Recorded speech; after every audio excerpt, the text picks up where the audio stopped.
More hazardous waste is disposed of in Alabama than is generated by all the industries in the state. This is because Alabama isn't as heavily industrialized as other states and has a hazardous waste disposal facility that's rated as one of the best in the nation.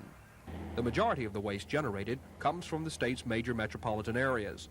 State environmental officials say most of Alabama's hazardous waste products are generated by petrochemical-related industries in the Mobile area. Some of the waste is disposed of where it's generated, but other materials must be shipped out of state or injected deep underground to meet federal and state requirements for disposal.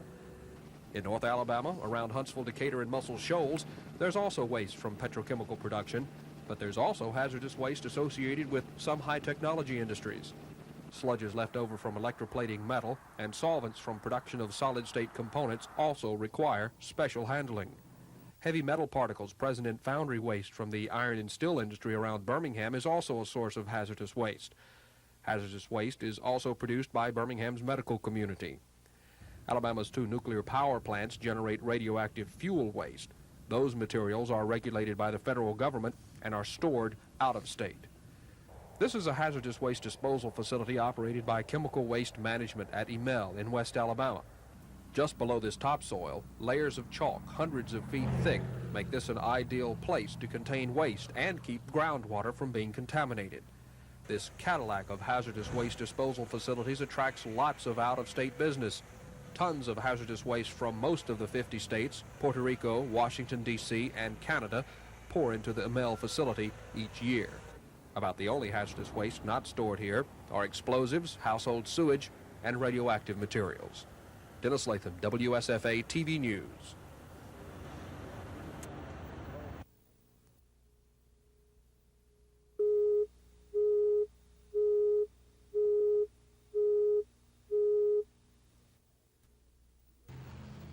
The U.S. Environmental Protection Agency was created by executive order from President Nixon in 1970. Since then, the agency has come to regulate 10,000 hazardous waste treatment, storage, and disposal facilities through a federal law called the Resource Conservation and Recovery Act. Most things that we manufacture, and I won't generalize by saying everything, but most things that we manufacture do produce a hazardous waste. That does not mean that we are producing something that is ultimately going to cause significant harm. It does not mean that industry historically has deliberately mishandled materials that we now classify as hazardous waste. The regulatory process that's been put in place today does have the ability to provide for an adequate and safe degree of regulation and control of the waste that are generated by industry, but at a price. And of course that price will ultimately be transferred to us as a consumer, but it's a necessary transfer. Mr. Devine says many state environmental agencies in the Southeast are taking more control when it comes to permitting hazardous waste generators, disposal facilities, and transporters. But he says it takes rewriting some state laws to transfer this control from the federal government. So far, the Alabama legislature has turned down attempts to pass the necessary legislation to allow the state to exercise this regulatory power. EPA officials here in Atlanta say it's imperative that Alabama lawmakers pass the necessary legislation to allow the Alabama Department of Environmental Management to regulate hazardous waste in the state.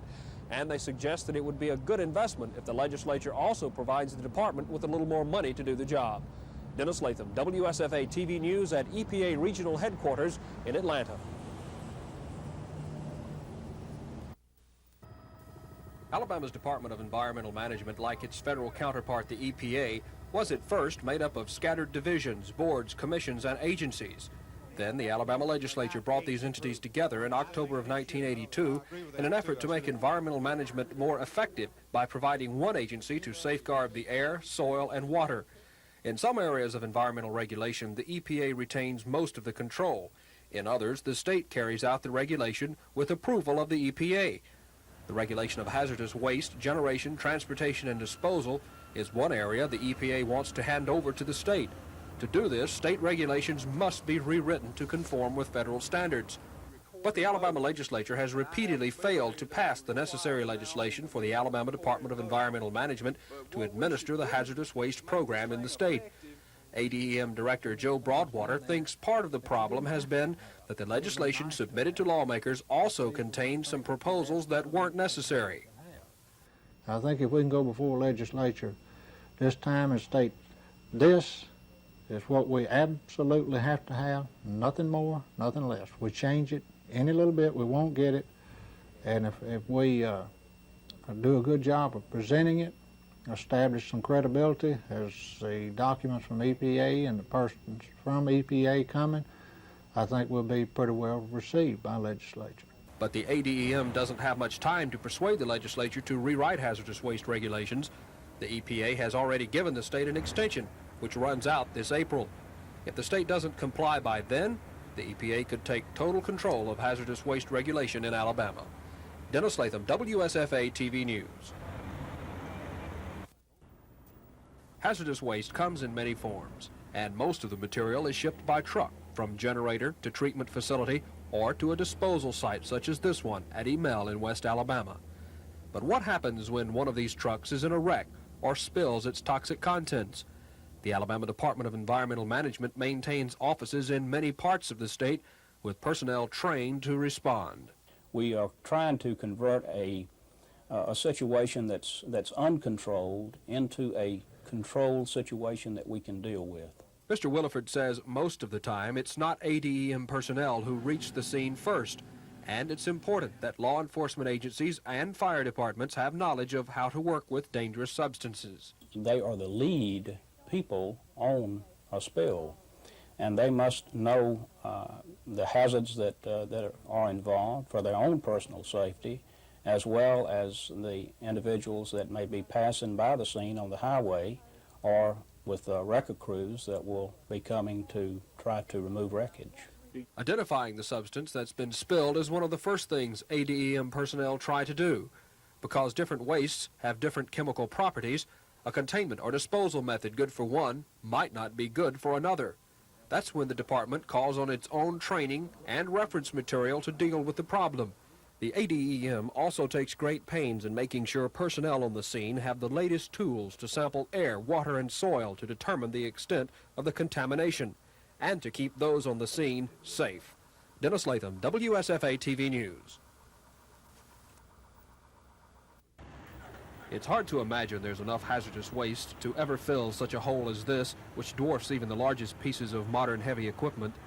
But waste trenches are routinely filled and sealed over, following very specific federal and state requirements, including long-term air, soil, and water contamination monitoring. But what happens to security 20 or 30 years after a waste trench has been closed? EPA officials say it's unrealistic to believe that no breach of security could ever occur and hazardous materials be removed by saboteurs. However, it is highly unlikely that the way the materials are being disposed of in land disposal operations today, that they would be able to come in and find anything they could make very good use of. Mr. Devine says many of the toxic materials are most harmful in large amounts. He says the bulk needed should be enough to discourage attempts to use the material for terrorism or blackmail. Disposal site operators are required to keep careful records of where a particular waste is stored in each trench. This is important in trying to troubleshoot problems with leaking, but it can also be a valuable tool if and when science comes up with the use for some of the hazardous wastes. So as raw materials prices increase, as recycling technology improves because of the economic incentive, it's quite possible that materials that we are disposing of today by putting them into land disposal, for example, could be retrieved and recycled. How economically feasible will that be? It's very difficult to say at this time. How effective we are in the regulatory process will determine how much we motivate industry to seek out ways to handle or convert, reclaim these materials. Of course, not all hazardous wastes go into holes in the ground. Incinerators can successfully destroy some materials. The EPA indicates that it will soon give approval to burn cancer-causing PCBs in the Gulf of Mexico aboard 2 ships operating out of Mobile. Some state and local officials, as well as environmental groups, oppose the idea. Federal environmental officials could discover that while science may have found a way to destroy PCB waste, the public could mandate more research into the safety of this disposal method. Dennis Latham, WSFA TV News.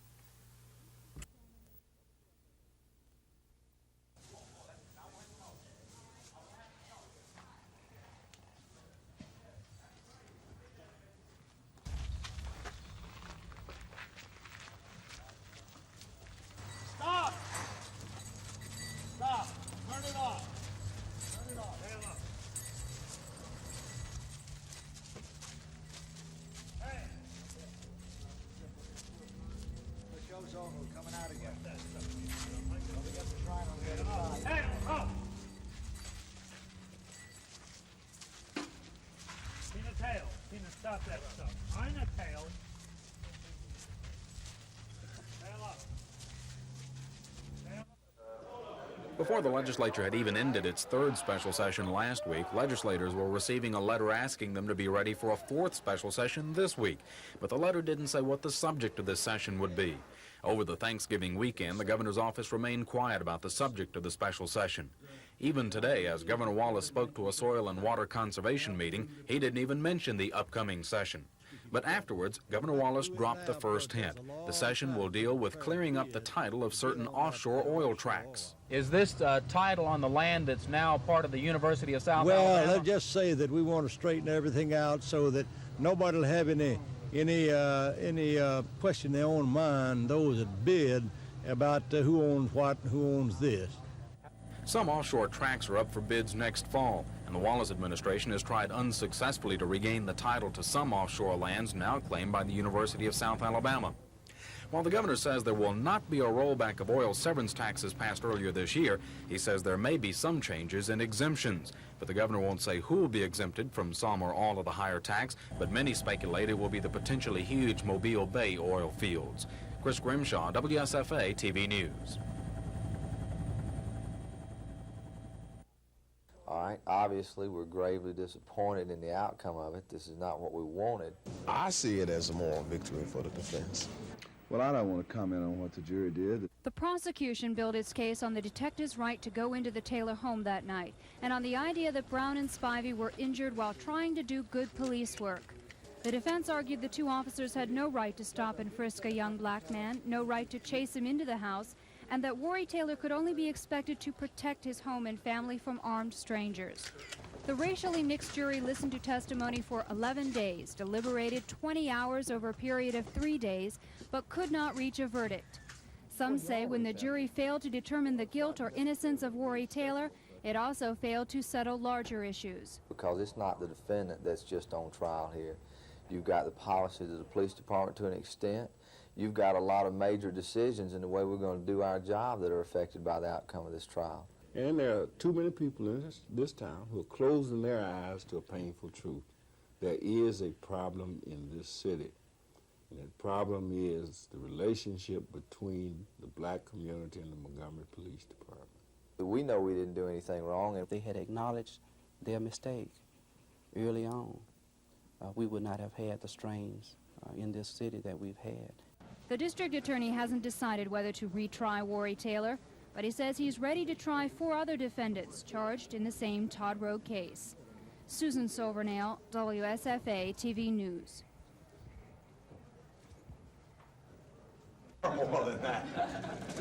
Yeah. I'll take it. Now, that looks great. That looks good. These really are good muffins. And you can $1.80 a piece. That's what it gave you. Good job. All right. Thank you. Anyone like us? 50 cents a piece. It's too high. I mixed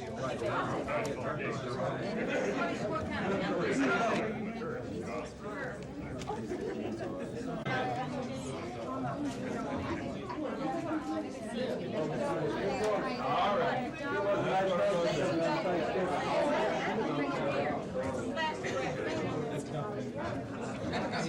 Okay.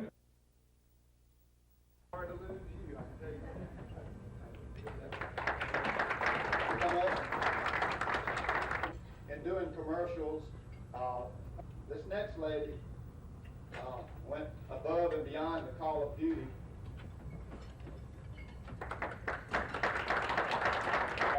He did a tremendous job for us, so if we can.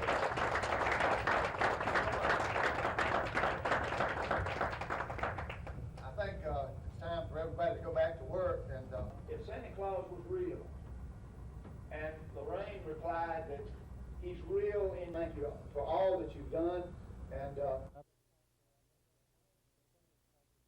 this is a point where I think the tingles start to build up. And Merbolt and Lichtenberg are scientists. They've spent the last 4 years or so working to do the science aspects of this mission, and they have received only minimal training in operating the orbiter.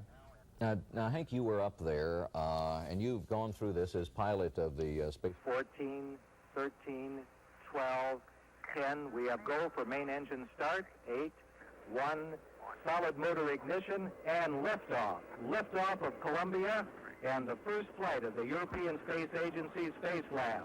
The shuttle has cleared the tower.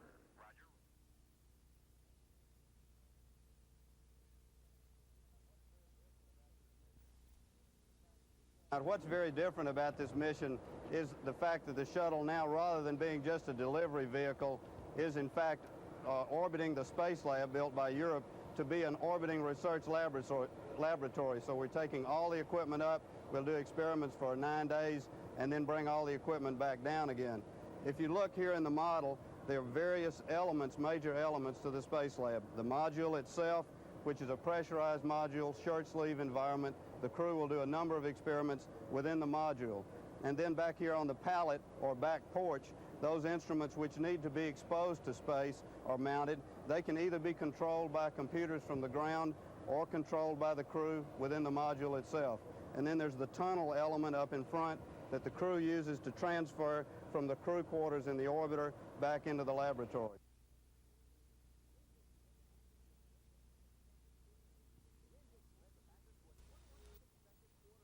Lynn Dickey led the Packers to a 21-0 second quarter lead when he hits Paul Kaufman with his 7-yard scoring pass. But the Falcons roared back behind Mike Morosky filling in for the injured Steve Bartkowski. This 6-yard toss to William Andrews made it 21-7. Later in the second, Andrews broke up the middle for this 20-yard score to cut the Green Bay lead to 7. After a Packer field goal, Morosky gets Atlanta on the board again right before half. Time running out, he airs it long for Stacey Bailey, who makes a spectacular catch and goes in for the touchdown. 24-21 Pack at half, and there would be plenty more scoring before this one was over. Fourth quarter score tie now at 34. Dickey back to pass for Green Bay, but Kenny Johnson is there for the interception. He'll take it in for the touchdown. Atlanta leads at 41-34. But the Pack came back. Time running out. Dickey to pass. He has Gary Ellis, who's hit and fumbles into the end zone. Green Bay will recover for an apparent touchdown, but the play was ruled dead as a team cannot advance a fumble inside the 20 with under 2 minutes remaining. But the Packers will tally anyway. 2 plays later, Gary Ellis waltzes into the end zone, and it's on to overtime. Atlanta then wasted little time putting it away. Dickey back to pass. The ball is deflected right into the arms of Kenny Johnson. And Johnson, with his second interception return for a touchdown, gives the Falcons a 47-41 win over Green Bay. Highlights now of the Seahawks OT win over the Chiefs from NBC.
Well, tonight it's feeling a lot like winter outside, just the feeling for the annual Christmas City of the South parade through downtown Montgomery. Lois Russell is there now for this live report on the activities that are going to begin in about 45 minutes. Lois?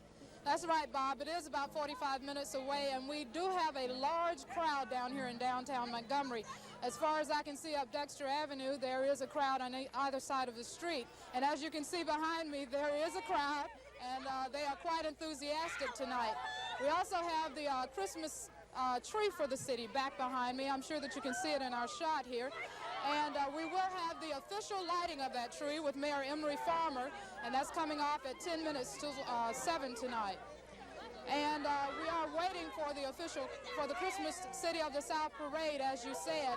That parade will be coming up at 7 o'clock. We will have plenty of balloons and floats, and I understand that one of the people that will be on one of those floats is you, Bob. That's exactly right, and thank you, Lois, for that report. Lois and friends downtown. This man and I will be sharing a seat somewhere among...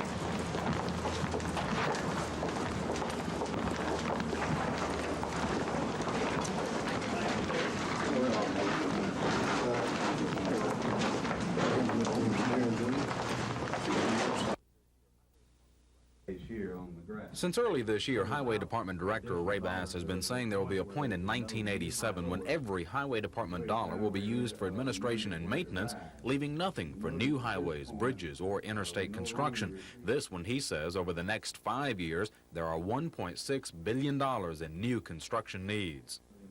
Today, the Legislative Highway Committee says it's written Governor Wallace a letter telling him the 5-year answer is raising enough Alabama taxes to match more than $1 billion in federal money. And this letter was approved by the committee and signed by Senator Goodwin and myself, recommending $36 million in new revenue for the Highway Department. That's the state highway department. From where? Well, we did not recommend what source. There are several possible sources, including a maximum 2-cent gas tax, or doubling the annual license plate fee, or increasing other highway user fees, or a combination. Decided that we would meet after this next special session to study any problems areas that we have and any possible revenue sources for this $36 million in new money. And since the first installment of matching money is needed this fiscal year, the committee members feel the tax increase should be addressed in a special session in December. Chris Grimshaw, WSFA TV News.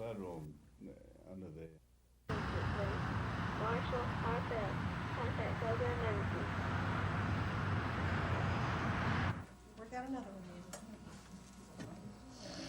You look very studious.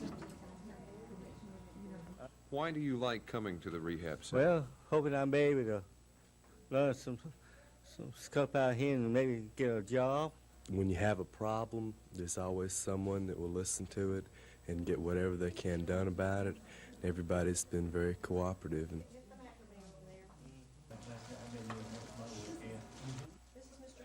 Powell and Dory Manning. All right, Carolyn, I'm proud of you. Look at you go, Miss Curley.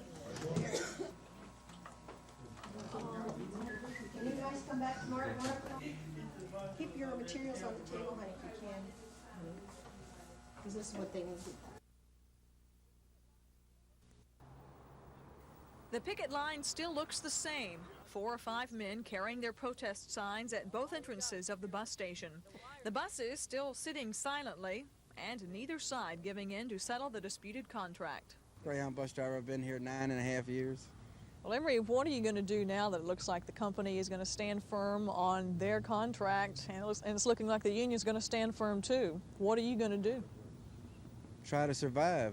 Try to survive on just find something to do to pay my rent and feed me. We have advised the union that the new employees that are being hired by by Greyhound Lines are permanent replacements with striking employees. They are not temporary workers. So these are permanent replacements. Those guys that are still walking the picket lines are, for all intents and purposes, just out of a job? What happens is that these employees are taking a great risk. No new negotiations are scheduled, and Greyhound officials say they're not optimistic a settlement can be reached. Gina Gregory, WSFA TV News.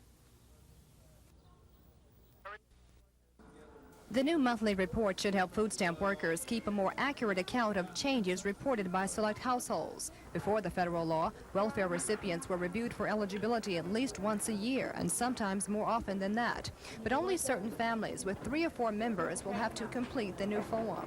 They represent those cases that are that represent the greatest potential of dollar errors in our food stamp caseload. The select families who should receive the report this week must fill it out by the 10th day of the following month. If they don't, the penalty is termination from the food stamp program. While the monthly form will help crack down on the number of welfare fraud cases, Attorney General Charles Graddick says it won't be a cure-all. I don't know whether it will be reduced significantly. I think I'd have to kind of take a wait and see type thing. I would hope it would. I would certainly hope it would, and that's what everyone forecast. But I'm afraid that there's a great deal of fraud in the system. Mr. Graddick led a statewide crackdown on welfare fraud 3 years ago. Since then, nearly 7,000 cases were investigated, resulting in $3.4 million in defrauded money and a 99% conviction rate. Kim Davis, WSFA TV News. Welfare fraud was once big business in Alabama. Thousands of cases went underreported until the Attorney General's Welfare Fraud Unit and Task Force started cracking down on cheaters. Since 1979, welfare fraud investigators prepared nearly 7,000 cases involving about 3,000 defendants who defrauded the state of $3.4 million. Now, a new federal law is involved in the crackdown, too. Starting this month, selective families with 3 or 4 members must fill out a monthly report to the county food stamp office in order to continue their eligibility. This monthly report should help food stamp workers keep a more accurate account of household and income changes reported by the families. It may also help reduce the state's welfare fraud caseload. I think what it will do ultimately is identify those individuals who are not eligible to receive welfare benefits. It is an accountability measure, and hopefully it will impact. Everyone believes, I say everyone, Congress, USDA, and I think most of the states agree, that monthly reporting can impact the accountability process and also favorably impact the error rate of the programs. Before the new law, welfare recipients were reviewed for eligibility at least once a year, and sometimes more often than that. Now, the select families who should receive the new form this week must complete the monthly report by the 10th day of the following month. If they don't, the penalty is termination from the food stamp program. Kim Davis, WSFA TV News.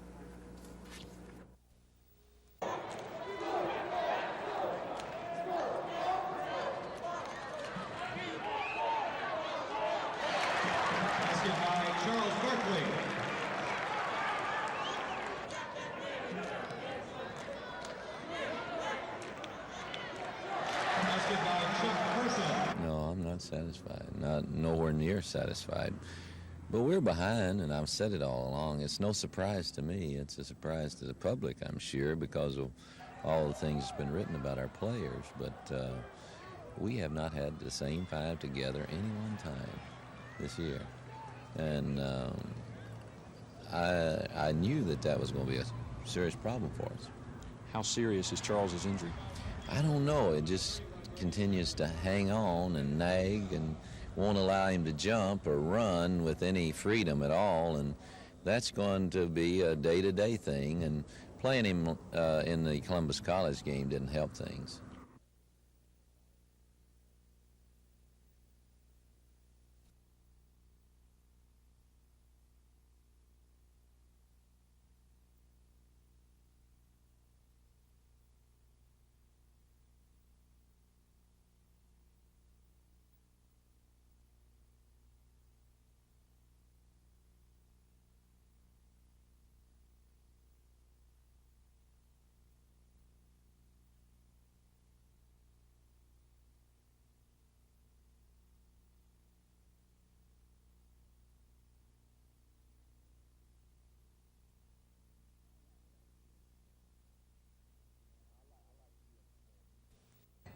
I like to see him perform. He's an athlete where I don't know. I think he said himself, he doesn't have much ability, but he utilizes the abilities that he has, and I like that in him.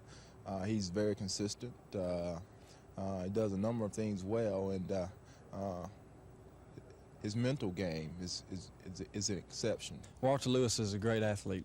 He has amazing statistics. I think he's passed for 1,800 yards this year, and I don't know how much he's rushed for, but he's a great scrambling quarterback. And what he does and what I do are a lot different. With me, a lot of people have said, I have the ability to do this, scramble, move around, execute, what have you. Those are my assets. He is the key to their offense in that he gets most of the yards and makes the big plays. And in our offense, I try to get the ball to Lionel and Bo or Tommy, whoever the defense decides for me who to give it to. And my statistics aren't very big because I just, we use the passing game, I would say, very little compared to Alabama. We use it in situations where we don't think the triple option can get what we need.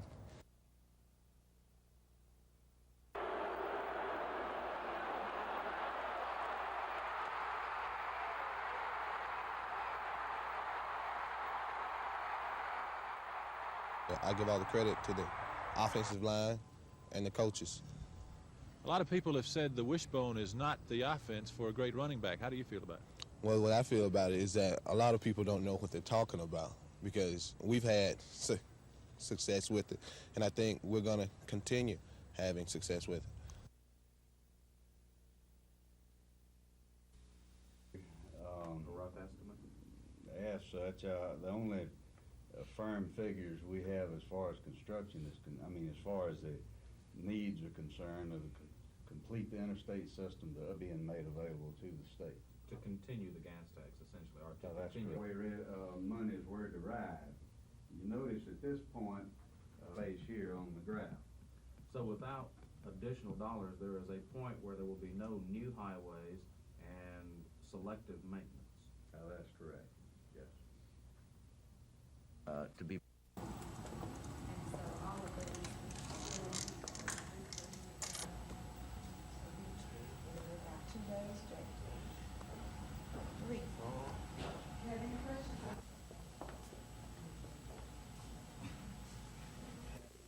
When you get out and get a job, it helps you to know more of what to do because this is here, they got several trades here, and you can learn them all if you want to. And the staff and all the people around here, they go out of their way. They really do go out of their way to help people and understand, and they all are very nice.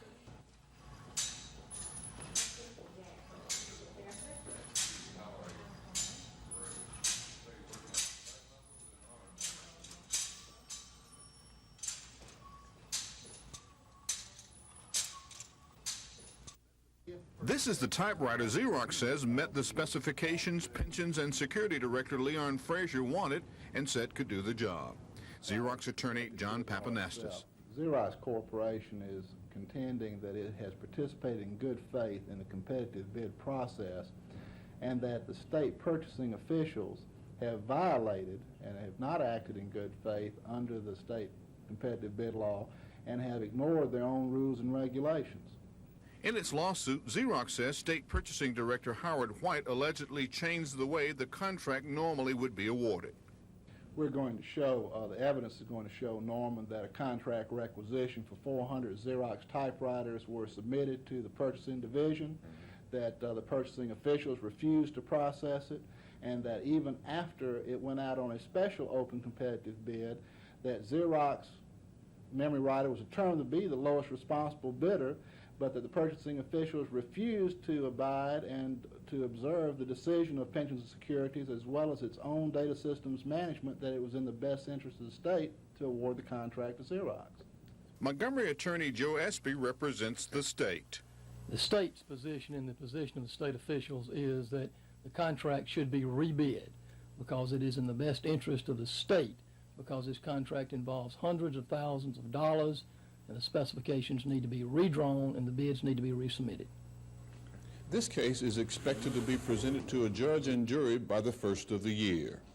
This is Norman Lumpkin, WSFA TV News reporting.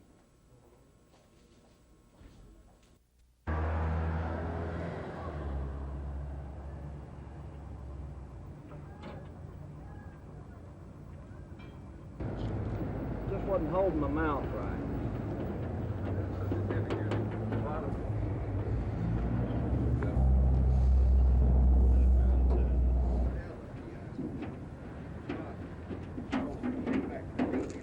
We'll be setting this thing up in a couple of hours.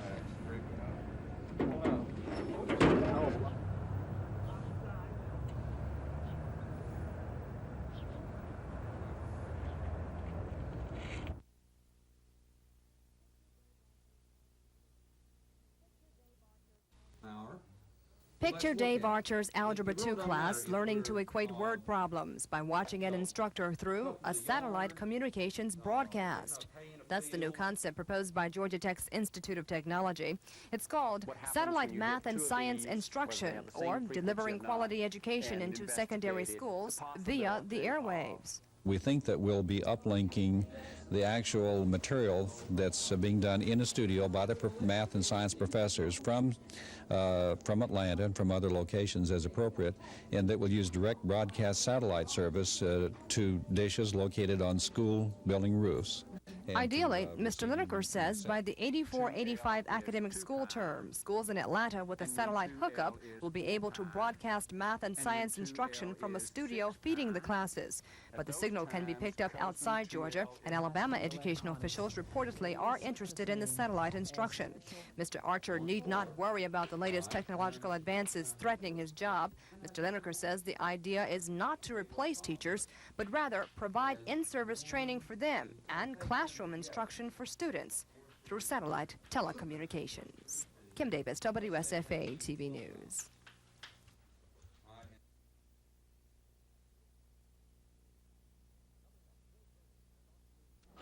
Coming up, Phil Bremen in an Austrian town torn over whether...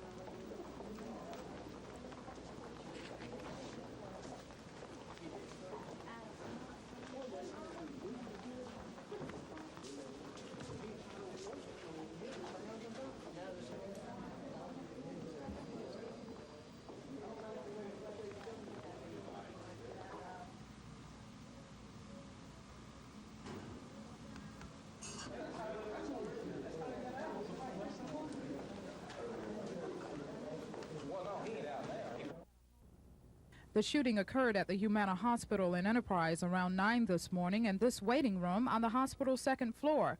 The victim, Diane Lewis, was a private duty nurse who had been attending a patient at the hospital. Hospital officials say they don't know if the patient was present at the time of the shooting, but they say several other witnesses were in the room. District Attorney Joel Farmer says Trooper Burgess turned himself into authorities about 2 hours after the shooting when officials found him at his apartment. Burgess was a 9-year veteran of the trooper force. He's being held at the Pike County Jail in Troy. Hospital spokesman Bernie Cobb calls the shooting a tragedy. Saying that it's tragic that it happened, number one, that it happened at all, and number two, that it had to happen here in the hospital with a lot of sick folks who got unnecessarily, I'm sure, inconvenienced and a lot of discomfort. As you know, it happened right next to our coronary care unit, and we're just pleased that nothing more serious came out of it. Officials haven't released much information about the shooting. They won't say what kind of gun was used, but they did say Miss Lewis was shot 3 times in the chest. Officials say they don't have a motive for the shooting as of yet, and they say they don't know exactly what the relationship was between the victim and Burgess, but they say an investigation into the matter is continuing. Lois Russell, WSFA TV News, reporting from Enterprise. They are one of the hottest selling items this Christmas season, computers. But what is probably selling as fast or even faster is software, the programs that tell the computers what to do. And as the market for software grows, so does the search for people to write the programs. One company has even kicked off a national search for software authors, people they call hidden millionaires. But dreams of such wealth and fame may be a long way off for most programmers. How realistic is it that somebody will become an instant millionaire? I think it's like it is in most areas. It doesn't happen. It's kind of a 1 in a million shot. I think in the area of home computers, games, perhaps things like this, there is a chance of doing it. And it takes somebody with originality and a different outlook on things more than somebody with training. It is perhaps a lesson in common sense that most of these computer students don't expect to get rich quick from one program. So while there have been and probably will continue to be people who will make millions of dollars writing one successful computer program, it is more likely that most of those hidden millionaires will remain so hidden that they'll never be found. Tom Foreman, WSFA TV News.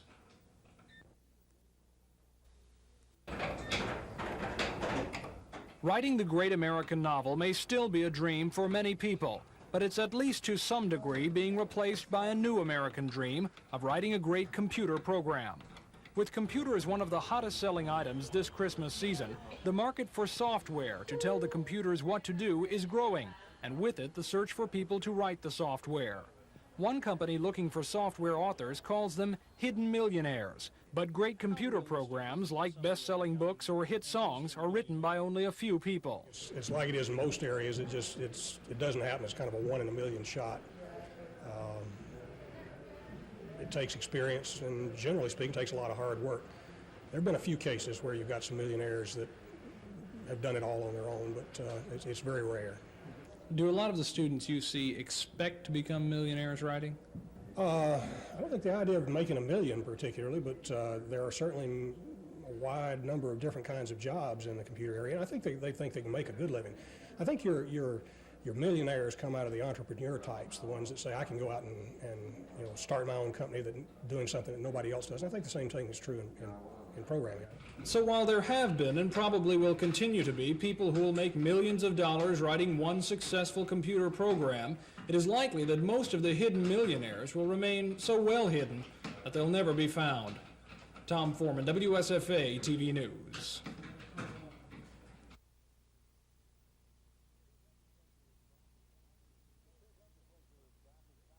The state legislature is back in town in its 4th special session of the year. Chris Grimshaw of our staff is at the State Capitol building in downtown Montgomery for this live report on what the lawmakers are going to be talking about. Chris? Bob, both chambers are in session right now, and it was not until about 2 hours ago that the members received their first official notification that there would be a session and what the subject matter of that session would be.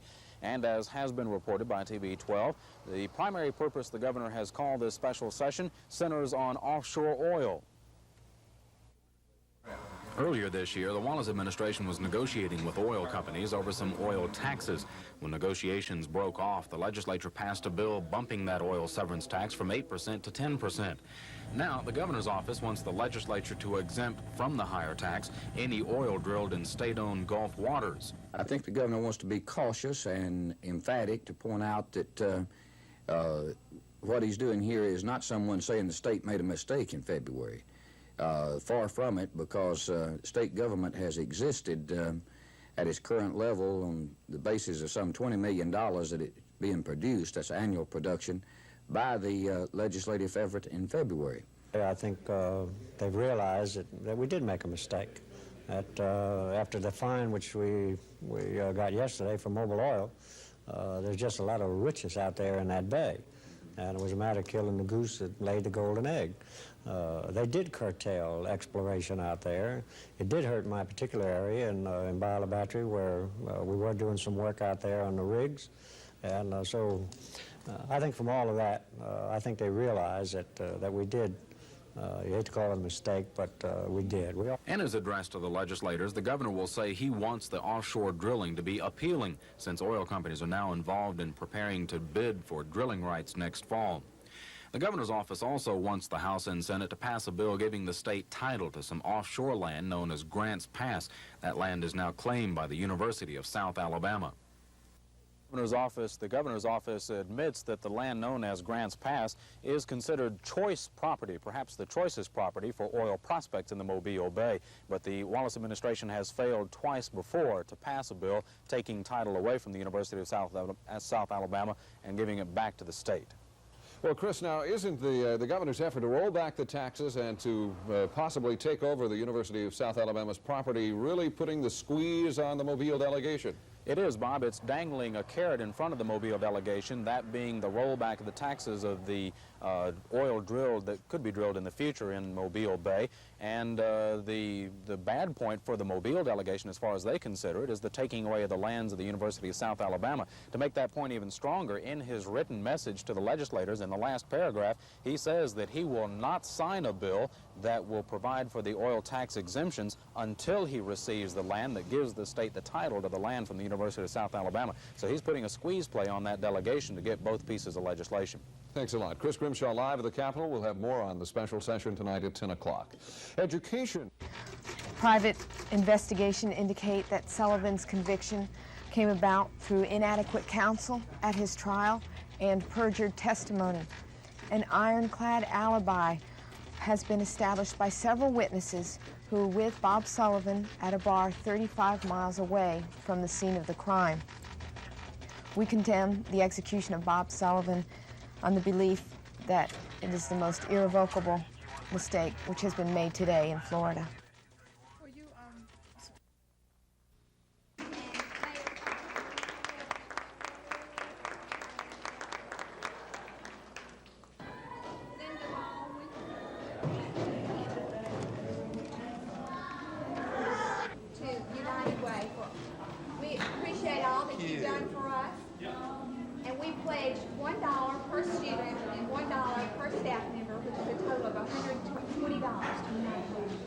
This is wonderful. This is the nicest gift we've gotten out of the whole $2,300,000 we've raised, and you're helping us toward our goal, and we love you all. We have some other. Walt Watson, Tammy Venables, Bobby Conley. We appreciate all that you've done for us, and we pledge $1 per student and $1 per staff member. This is the nicest gift we've gotten out of the whole $2,300,000 we've raised, and you're helping us. Really proud of these students. So let's give them a hand.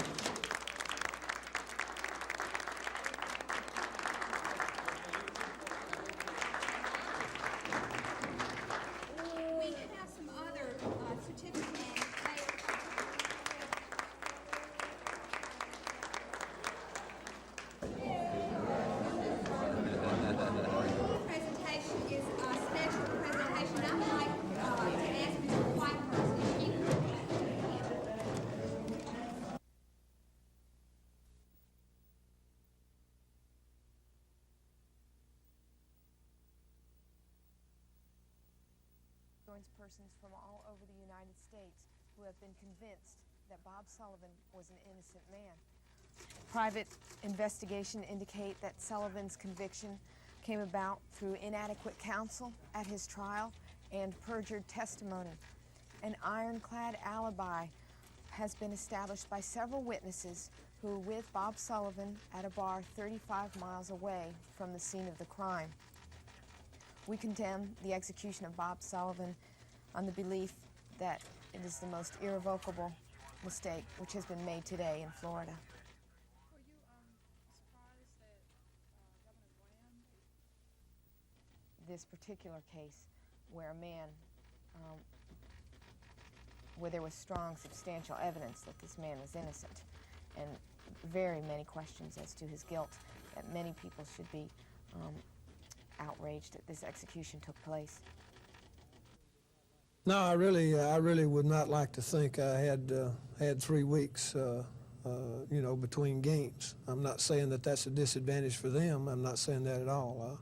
I quite doubt that it would be, but it's just a personal preference. You know, I'd rather work it the way we've had it. The only drawback would be probably had we lost somebody in the Boston College game, a key player. That would have been the only drawback. We did not do that. We got a few guys nicked up, but they've got plenty of time to get well by Saturday. I would certainly think that a team that's got 3 weeks to get ready has got an advantage over a team that's got 8 days. But if we go backwards during that 3 weeks, or we don't handle the preparation well, then Alabama may have an advantage. I don't think you got to have 3 weeks to get a game plan in and get ready to play. I just hope our kids don't get stale, you know, in getting ready to play Alabama. And if it was somebody besides Alabama, I'd be concerned about it. But getting ready in the emotions that's going to be involved around that particular game, I think that, you know, I think our players will be ready to play. We may not be good enough to win anyway, but I think we'll play as well as we can play. Plans for today's special session almost fell through last night. Administration sources say negotiation of the oil and gas severance tax exemptions was fragile until parties involved in drafting the bill agreed on the proposed legislation. Governor Wallace wants lawmakers to pass the tax breaks, but he says the only way he'll sign the bill into law is to pass another bill taking the title to what's known as Grants Pass away from the University of South Alabama. It's this horse trading that has lawmakers from Mobile upset. If you want the severance tax, you've got to pass a land grant bill first, the land grab bill first. He's put that in his proclamation. He's actually signed that in his message to the legislature. And I think that is irresponsible and certainly unprofessional conduct on the part of the governor of the state of Alabama. I'm terribly disappointed. Senator Figures says House and Senate members from the Mobile area will try and fight the title transfer bill, but he says the relative inexperience of Mobile area senators may work to the governor's advantage. So as far as political timing, it's very, very good timing for the governor to do this if he wants to screw us in this fashion. But that's essentially what he's doing. In the House, the Mobile delegation wasted no time in trying to slow down the so-called land grab bill by asking for lengthy readings of all bills introduced. That effort failed 60-21 when the House adjourned. Both the House and Senate return to the fight in the morning when the governor's bills are scheduled to be discussed in committees. Dennis Latham, WSFA TV News at the Capitol. Revenue Commissioner Jim White has informed the governor that his department has identified something like $29 million of taxes which are owed and payable to the state of Alabama, but the department doesn't have the tools or the teeth in the law to make the collections. So all the citizens who work and produce and pay the taxes, the governor feels will want to ensure that other people pay their rightful share of the taxes too.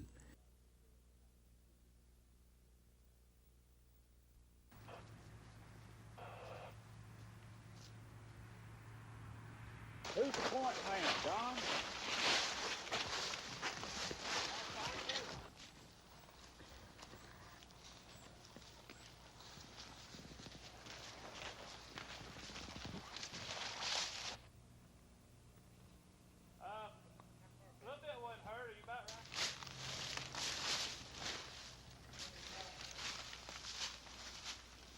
They're just on the TV crew.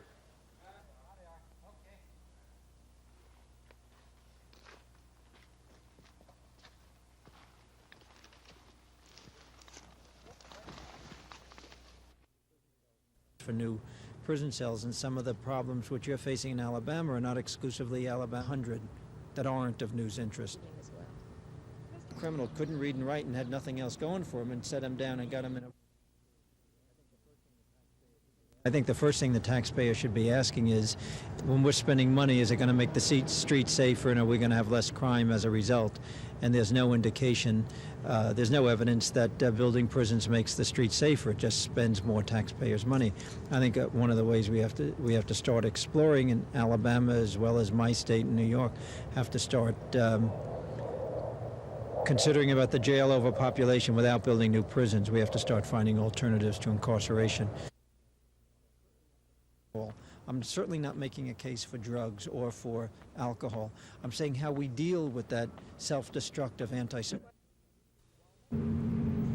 While many farmers may be reaping the benefits of the payment-in-kind program this fall, things are not necessarily going so well for farm equipment dealers, many of whom aren't selling nearly as much as they'd like to sell. For our industry, it was a pretty significant economic blow. I think, however, we want to say that for our farmers, it was a plus, no question about that. At the Alabama Farm and Power Equipment Dealers annual meeting, some say the PIC program has created a good news, bad news sort of situation. For local farm equipment dealers like Jimmy Helms, it has not been a good year. It makes for hard times and some very soul-searching cuts in survival, just like the farmers had to do. We have to do the same thing. But would business have been any better without PIC, since farmers were already in financial trouble? I think that they probably needed at the time to do something that was dramatic to turn around the situation of the shrinking amount of dollars that went to that producer. What PIC's done to help some has hurt others. Let's don't make these continued mistakes of patching something for today. Let's look at a long-range plan. But some dealers and manufacturers say the worst may be yet to come if farmers and government don't take advantage of what PIC has done to make sure that such a program is never needed again. Tom Foreman, WSFA TV News. The Payment in Kind program, or PIC, pays farmers not to plant certain crops. The reason? To better control the food market and improve the farmer's financial situation. But while the Payment in Kind program may have been a financial break for many farmers, it was not necessarily so kind to farm-related industries. At a meeting of the Alabama Farm and Power Equipment Dealers Association, the PIC program is getting mixed reviews because farmers who aren't planting or harvesting don't need much farm equipment. What PIC's done to help some has hurt others. But even though the farm equipment business nationwide is at a new low, it might not have been any better without PIC. I think the real tragedy of PIC will be if we let ourselves get back into the same problem situation that caused PIC to be necessary to start with. That will be a real tragedy, unacceptable tragedy. One solution being suggested to end both dealers' and farmers' problems would be more government involvement in the marketplace to help farmers get the most money for what they do grow. Tom Foreman, WSFA TV News.